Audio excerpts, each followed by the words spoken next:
तो second chapter के अंदर हम देखते हैं कि हमारे मेन कैरेक्टर के अंदर एक सुपर वॉरियर की आत्मा आ गई होती है और इस वॉरियर का नाम जाओ जिलोंग होता है।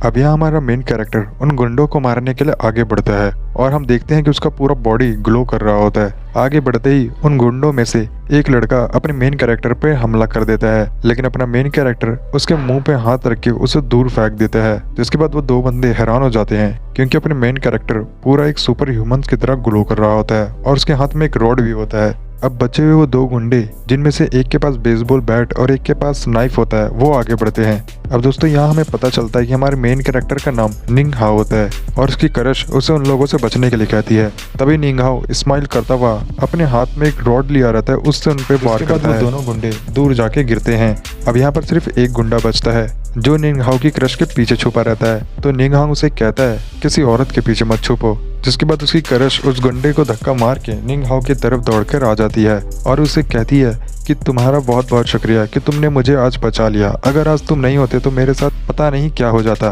अब यहाँ पर निंग हाओ तो एकदम खुश हो जाता है क्योंकि उसकी क्रश उससे इम्प्रेस हो गई होती है। जिसके बाद निंग हाओ अपनी हुडी को उतार कर अपनी क्रश को दे देता है और कहता है कि तुम्हारे कपड़े खराब हो गए हैं, ये लो मेरे पहन लो। जिसके बाद उसकी क्रश वो कपड़े पहन लेती है और अपना निंग हाओ उन गुंडों को मारने लगता है और उन्हें कहता है कि अब यहाँ से भाग जाओ और दोबारा इसको तंग मत करना। गुंडों को मारने के बाद निंग हाओ अपनी क्रश को लेकर उसके घर तक पहुंचा देता है और उसके घर छोड़कर जा ही रहा होता है कि देखता है कि उसके फोन पर एक और पॉपअप आता है जहाँ पर वो यिंग यांग वाली गर्ल कहती है कि तुमने किसी की जान बचाई है, इसके लिए तुम्हें 100 पॉइंट मिलते हैं। जिसके बाद निंग हाओ कहता है कि तुम इतने गुस्से में क्यों बोल रही हो।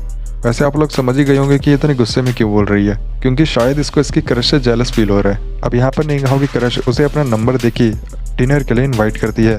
जिसके बाद तो निंग हाओ बहुत ज़्यादा ही खुश हो जाता है और उसके निकल पड़ती है और वो कहता है कि हाँ मैं बिल्कुल आऊँगा डिनर पर, और वो उसको बाय कहकर आगे निकल जाता है। अब यहाँ दोस्तों मेरे को ऐसा लगता है कि निंग हाओ की क्रश भी निंग हाओ को पसंद करने लगी है। अब निंग हाओ वापस अपने घर की तरफ चल पड़ता है। निंग हाओ रास्ते में जाते हुए उस यिंग यांग गर्ल से कहता है जाओ जिलोंग की आत्मा जब मेरे बॉडी में थी तो मैं बहुत ज़्यादा ताकतवर था, क्या ऐसा नहीं हो सकता कि उसकी आत्मा हमेशा मेरे शरीर में रहे।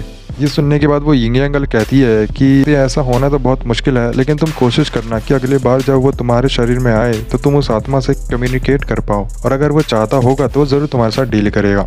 लेकिन ये जो घोस्ट स्पिरिट होते हैं ये बहुत ज़्यादा यूनिवर्सिटी यूज़ करते हैं, तो मुझे लगता है कि शायद तुम्हें उसे यूज़ नहीं करना चाहिए। यहाँ यूनिवर्सिटी का मतलब गाइस पॉइंट होते हैं। अगले सीन में हम देखते हैं कि सुबह हो गई होती है और निंग हाओ अपने घर आ रहा होता है, जहाँ वो देखता है कि कुछ लोग उसके रूम के बाहर चिल्ला रहे होते हैं। शायद वहाँ रूम की ऑनर आई होती है और वो निंग हाओ की मॉम पर चिल्ला रही होती है कि दरवाज़ा खोलो, मुझे पता है कि तुम नहीं मरी हो, इसलिए दरवाज़ा खोलो। अब निंग हाओ उस हाउस ओनर का थोड़ा धक्का मार के अंदर चला जाता है। जिसके बाद वो ओनर कहती है कि क्या तुम्हें दिख नहीं रहा कि मैं यहाँ खड़ी हूँ, और अपनी माँ को बता देना कि मेरे रेंट पे कर देने के लिए, और मुझे पता है कि तुम्हारी माँ नहीं मरी है, अगर वो नहीं मरी है तो उसे कह दो मेरे रूम का रेंट पे कर दे। ये सुनकर यिंग हाओ बड़ी तेजी से दरवाजे को बंद कर देता है और अंदर चला जाता है। अब अंदर आते ही यिंग हाओ देखता है कि उसकी बहन और उसकी माँ साथ में बैठे होते हैं, जहाँ उसकी माँ बहुत ज़्यादा रो रही होती है। तो उसकी बहन उसको कहती है कि देखो माँ, भैया आ गए हैं तो आपको रोने की कोई ज़रूरत नहीं है। लेकिन यहाँ यिंग हाओ बहुत ज़्यादा टेंशन में होता है, इसलिए वो दरवाज़ा खोलकर वापस बाहर जाने लगता है क्योंकि उसे अपनी माँ का रोना देखा नहीं जा रहा था। अब यहाँ निंग हाओ की बहन उससे कहती है कि भैया अभी तो तुम आए थे, वापस कहाँ जा रहे हो। इसके बाद निंग हाओ कहता है कि मैं थोड़ा बाहर जा रहा हूँ अपने दोस्तों से पैसों का अरेंजमेंट करने, और ये कहकर वो बाहर चला जाता है।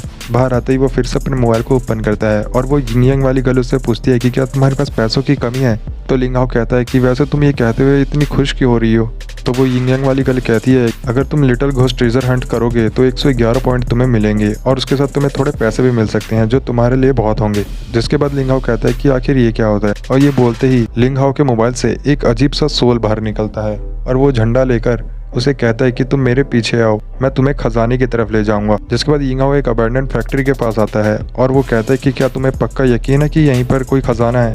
जिसके बाद वो यिंग यांग वाली गर्ल कहती है कि अब तुम्हें खजाना तो कहीं रखा हुआ मिलेगा नहीं, लेकिन यहाँ पर तुम्हें खुदाई करनी पड़ेगी, जिसके बाद तुम्हें वो खजाना मिलेगा। जिसके बाद निंग हाओ अपना फावड़ा लेता है और वो तैयार हो जाता है ज़मीन को खोदने के लिए, और वो वहाँ पर खुदाई शुरू कर देता है। खोदते खोदते बहुत ज़्यादा रात हो जाती है और उसे कुछ मिलता नहीं है। तो वो यिंग यांग वाली गर्ल से कहता है हे अभी तक यहाँ पर कुछ मिला नहीं है, अगर मेरे को वो खजाना नहीं मिलता है क्या जो मैंने अपने 100 पॉइंट यूज़ करे हैं, क्या तुम मुझे वो वापस दोगी? जिसके बाद वो यिंग यांग वाली गर्ल कहती है ऐसा कुछ नहीं हो सकता, यहाँ पर तुम पॉइंट को यूज़ कर सकते हो लेकिन वापस नहीं मिल सकता।